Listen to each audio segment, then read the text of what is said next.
আপনারা দেখছেন WB24 news, দিনে রাতে জনতার স্বার্থে। মমতা বন্দ্যোপাধ্যায়ের নেতৃত্বে ঐতিহাসিক সার্বিক উন্নয়নের কাজ বাংলা জুড়ে হচ্ছে।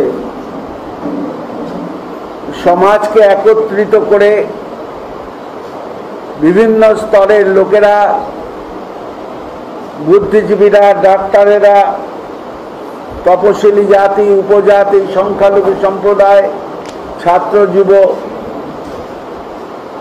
প্রত্যেকেই আজকে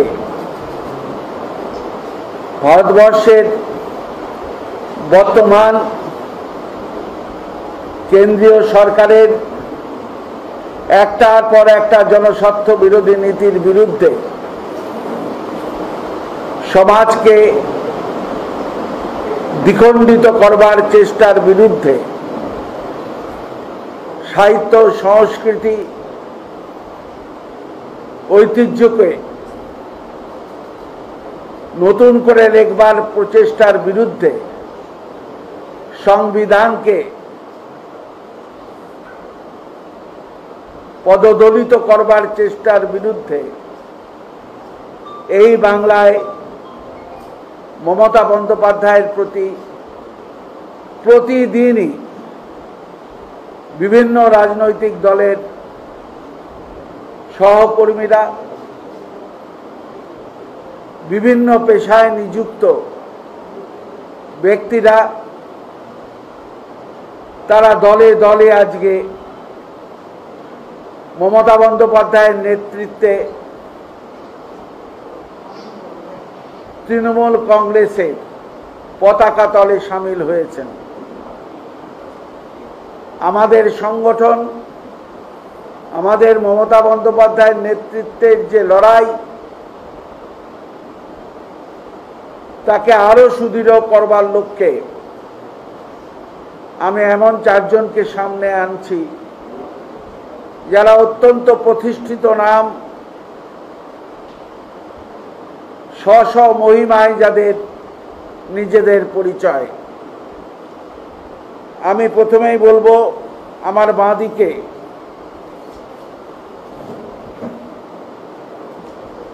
আমার তো বলেছে আমার হাতে ছিল, কেউ দিয়েছে তারা। আইনুর হক, প্রাক্তন সিপিআইএম এবং বিজেপি নেতা, পূর্ব বর্ধমানের। আইনুল হক পূর্ব বর্ধমান জেলার প্রবীণ নেতা।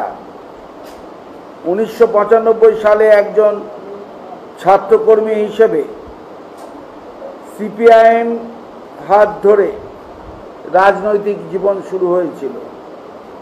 পরবর্তীকালে 2003 থেকে 2013 সাল পর্যন্ত তিনি একজন পুরপিতা এবং বর্ধমান মিউনিসিপ্যালিটির চেয়ারপারসন ছিলেন।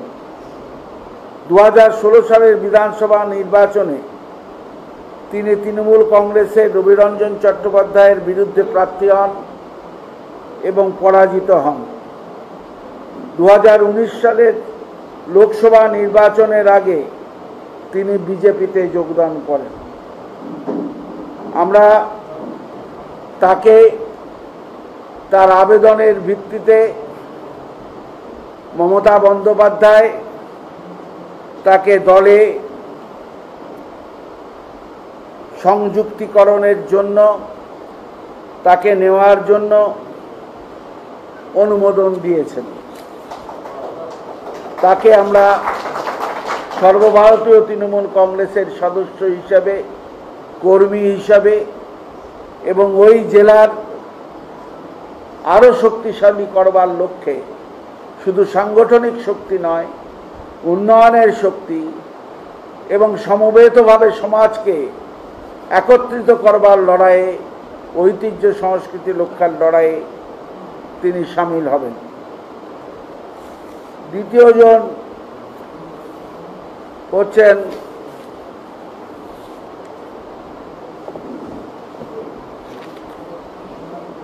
সুন্দর পাসওয়ান আমার ডান দিকে,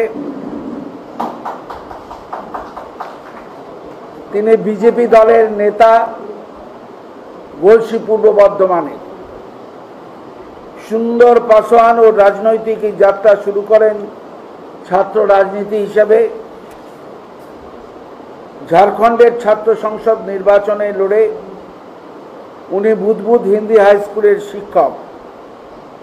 ওনার জন্মস্থান ঝাড়খণ্ডে ও ওনার বর্তমান বাসস্থান বুদবুদ গলসি দু জায়গাতেই।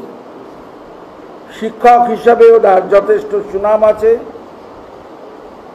2014 সালে উনি গলসিতে উপনির্বাচনে প্রার্থী হন এবং প্রায় 35,000-এর কাছাকাছি ভোট পান। এরপর তিনি 2016 সালে গলসি বিধানসভা থেকে আবার প্রতিদ্বন্দ্বিতা করেন এবং 21,435টি ভোট পান। মোট ভোটপ্রাপ্ত শেয়ারের প্রায় 11% তিনি পেয়েছিলেন। সম্প্রতি তিনি ভারতীয় জনতা পার্টির মজদুর ট্রেড ইউনিয়ন কাউন্সিলের জাতীয় সাধারণ সম্পাদক পদ থেকে ইস্তফা দিয়েছেন। বিজেপির যে ট্রেড ইউনিয়ন ফ্রন্ট তার জাতীয় সম্পাদক হিসেবে তিনি ছিলেন এবং সেখান থেকে ইস্তফা দিয়েছেন। তাকেও দলকে সুদৃঢ় করবার লক্ষ্যে পূর্ব বর্ধমানের রাজনৈতিক মানচিত্রে মমতা বন্দ্যোপাধ্যায়ের নেতৃত্বে তৃণমূল কংগ্রেসের সবাইকে নিয়ে যে চলা এবং সার্বিক উন্নয়ন, সংবিধান মেনে সমাজকে একত্রিত রাখা, সবার প্রতি সমান সম্মান জানানোর লক্ষ্যে বিশেষ করে তপশিলি জাতি, উপজাতি, অনগ্রসর শ্রেণী, অর্থনৈতিকভাবে পিছিয়ে পড়া শ্রেণীর যে লড়াই, সেই লড়াই এবং শ্রমজীবী মানুষের লড়াই, এই লড়াইয়ের এক উজ্জ্বল নাম সুন্দর পাসওয়ান, যিনি বিজেপি থেকে নেতা ছিলেন। মমতা বন্দ্যোপাধ্যায়ের কাছে আবেদন করবার পর সেই আবেদন অনুমোদিত হয়েছে এবং সুন্দর পাসওয়ানকে আমরা তৃণমূল কংগ্রেসের, সর্বভারতীয় তৃণমূল কংগ্রেসে আহ্বান জানাচ্ছি। তিনি আজকে থেকেই আমাদের সদস্য হলেন এবং কাজ করবেন। আপনি কি নতুন কোনো দোকান, শোরুম বা বিজনেস শুরু করতে চাইছেন? ভাবছেন কিভাবে মানুষের কাছে পৌঁছে দেবেন এই বার্তা? তাহলে আর নেই কোনো চিন্তা। বিজ্ঞাপন দিন আমাদের চ্যানেলে, আমরা পৌঁছে দেবো আপনার বার্তা লক্ষাধিক মানুষের কাছে। এছাড়াও এখানে মহিলা ও পুরুষের কণ্ঠে যে কোনো ধরনের ভিডিও, অডিও রেকর্ডিং করা হয়। বিষয়টি জানতে যোগাযোগ করুন স্ক্রিনে দেওয়া নম্বরে। খবর দেখতে সাবস্ক্রাইব করুন আমাদের ইউটিউব চ্যানেল। আপডেট থাকার জন্য পাশে থাকা বেল আইকনটিকে ক্লিক করুন।